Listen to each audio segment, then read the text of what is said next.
Welcome to the Slop Farm. Enjoy the video.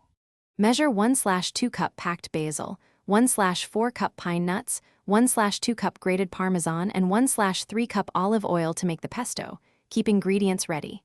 Use 2 cloves garlic, 2 cups diced tomatoes, and 1 10-inch baguette for the recipe so you have proper proportions. Rinse basil, pat dry, and halve tomatoes before chopping to remove excess liquid, which keeps the bruschetta from becoming soggy.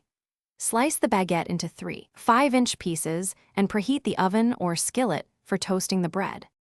Pulse basil, pine nuts, Parmesan, and garlic with 1/3 cup olive oil until smooth but slightly textured so the pesto spreads easily.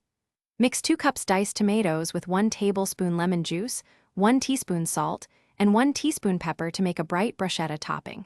Taste pesto and adjust with 1/2 teaspoon salt or extra lemon juice as needed.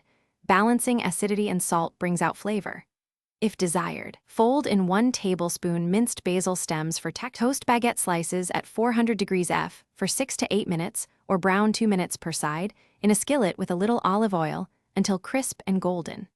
Spread about 1 tablespoon pesto on each toasted slice, pressing lightly so it adheres, and top with 1 to 2 tablespoons tomato mix to avoid sogginess.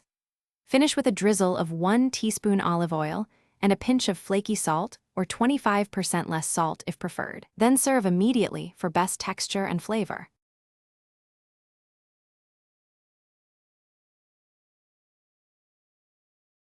Thanks for watching. Consider subscribing if we helped you today.